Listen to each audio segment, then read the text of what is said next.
Kembali lagi di Hidup Sehat. Tadi kita udah melihat Viti tentang fakta tentang kandung kemih, Intan. Iya, dokter. Nah, kita masih bahas tentang berkaitan dengan kandung kemih ini yang sering kita peroleh sehari-hari, Intan. Iya. Nah, masih bersama Dokter Hani. Oke, Dokter Hani, ini kan klinik saya sangat, pengalaman sehari-hari di praktek saya, klinik saya kan sangat ini nih, Intan, kencang, AC-nya kencang badai gitu. Aku juga sering kan ke klinik dokter Eko. Memang dingin banget ya, Dok ya.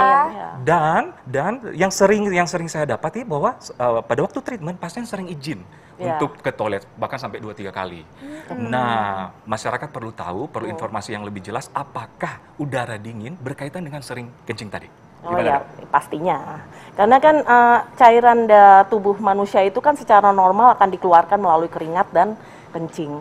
Nah, kalau pada saat yang AC-nya dingin banget, atau mungkin kita lagi di daerah dingin lah, mungkin di puncak atau di Bandung gitu, otomatis kan kita tidak berkeringat. Jadi cairan itu nanti akan keluar semua melalui kencing. Jadi karena kencingnya sebentar-bentar terisi, otomatis ya orang akan bolak-balik ke toilet. Ke toilet. Gitu. Nah, dokter, tapi kan kalau misalnya untuk kita ke toilet nih, pingin pipis, ada batas maksimal nggak sih, Dok? Dalam seharian itu normalnya berapa kali sih, Dok?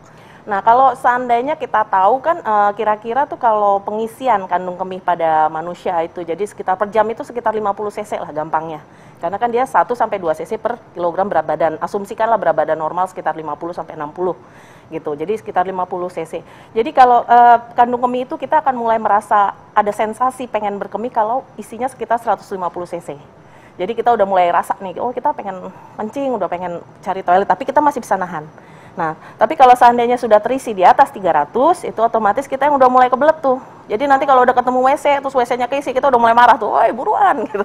Nah, itu kalau di atas 300.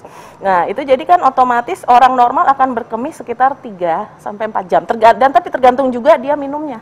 Kalau seandainya dia minumnya sedikit, otomatis dia akan jarang kencing. Makanya kalau pada saat bulan puasa, biasanya kencingnya otomatis akan lebih jarang. Tapi kalau dia minumnya banyak, mungkin dia juga akan pasti lebih sering kencing. Karena makin banyak yang diminum, produksi cairan yang dihasilkan ginjal akan lebih sering dan lebih banyak. Oke. Gitu. Nah, dokter, ini di layar kita sudah ada organ tubuh manusia. Nah, ini bisa dijelaskan dokter Ekles dan dokter Hani ini apa ya? Ini apa ya? Gambar-gambar ini apa gambar ya? apa sebenarnya? Silakan, dokter. Ya, ini kalau ini kita lihat ada bayangan ginjal ya di kiri dan kanan. Jadi manusia itu punya ginjal sepasang. Ya, bentuknya seperti kacang. Lalu ini yang disebut dengan ureter atau saluran ginjal. Jadi yang akan mengalirkan air kencing dari ginjal ke kandung kemih. Ini kebetulan pada wanita ya. Jadi ini adalah gambar rahim. Ini rahimnya, lalu ini ada indung telur 2. Nah, ini yang kandung kemihnya. Gitu. Makanya kenapa kalau orang hamil dia pasti akan sering kencing karena dia ketekan. Jadi kapasitas kandung kemihnya jadi lebih lebih kecil. Lebih sedikit. Lebih sedikit. Karena jadi volume dari jadi sedikit aja terisi kencing dia udah langsung pengen kencing. Di samping juga kalau pada ibu hamil kan lebih mudah terjadi infeksi saluran kemih. Nah, gitu. dokter, tadi ini ada ngomongin ginjal kan bagian atas itu. Nah, ini ada fakta mitos terkait ginjal nih, Dok. Sering buang air kecil, katanya ini adalah salah satu gejala gangguan pada fungsi ginjal. Ini fakta atau mitos, Dok? Fakta. Fakta? Ya.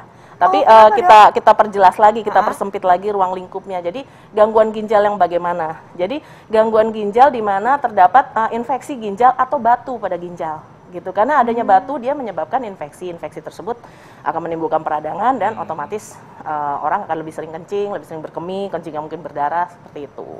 Oke, gitu. Dok. Nah, ini bagian mananya sih, Dok? Itu ada ginjalnya, Dok, di layar. Nah, itu bagian yang mana, Dok? Yang kalau misalnya indikasi infeksi gitu. Infeksi itu sebenarnya bisa terjadi di mana aja. Dari ginjalnya pun bisa. Jadi ginjalnya mungkin karena udah ada sumbatan lama karena batu, ada timbul nanah, bisa. Gitu. Bisa juga infeksinya ada di sini. Paling sering kalau pada wanita di kandung kemih, itu yang disebut dengan sistitis, radang kandung kemih. Jadi yang gejalanya tadi ada rasa terbakar, kalau kencing ada rasa sakit ya di perut panas, bawah, ya. rasa panas.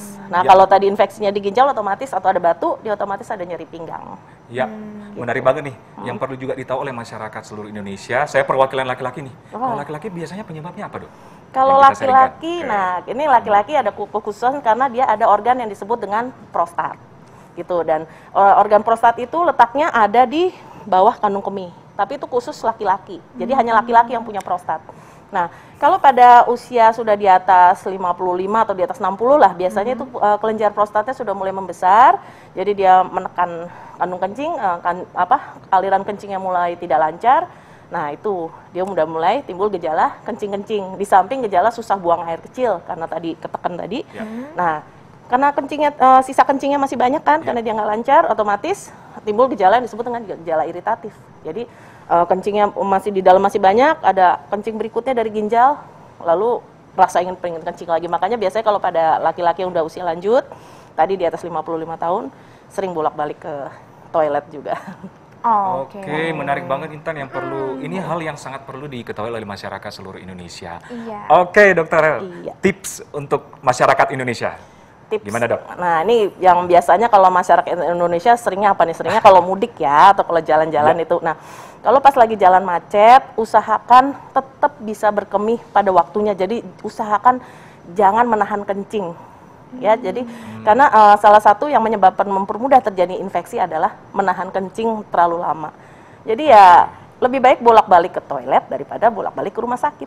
Luar Keren, biasa. dokter. Nah, dokter tadi Iya. kan bilang jangan menahan kencing terlalu lama. Iya. Batas paling lama bisa kita tahan tuh berapa lama, dokter? Sebenarnya kalau batasnya lama sekali, batasnya tiap orang sih beda-beda. Kalau orang lagi anyang-anyangan tuh jangankan disuruh nunggu 1 jam, 10 menit aja dia udah Ya. Itu nggak setengah bisa mati. ya, dok ya. Nah, tapi kalau dalam keadaan normal ya masih dalam nahan kencing mungkin 1 jam, sekitar 1 jam 2 jam masih bisa ini. Yang penting asal jangan lebih dari 3 jam atau berkepanjangan atau dia benar-benar udah nggak kencing nanti berjam-jam jalan macet gitu kan. Nah, itu yang kadang-kadang jadi susah jadi akhirnya jadi infeksi. Iya, itu Tan. Jangan ini nih, kalau lagi mudik jangan nahan kencing. Jangan tipis ya. Pokoknya langsung mampir Kalau aja. suka juga nggak usah ditahan-tahan, lengkapin aja. Oh, luar biasa. Karena kendalanya kalau wanita ya mungkin susah ya gitu ya, gimana tutupin sarung gitu. Oke, baik. Baik Intan, terima kasih Dr. Hani, spesialis Sama-sama, urologi Dr. atas Ikhlas. penjelasannya yang pastinya sangat bermanfaat untuk masyarakat Pastinya Indonesia. makasih banyak dokter. Nah, pemirsa Sama-sama, setelah Mbak ini kita Intan. akan membahas tentang kesehatan gigi. Sesaat lagi, jangan kemana-mana, tetap di Hidup Sehat.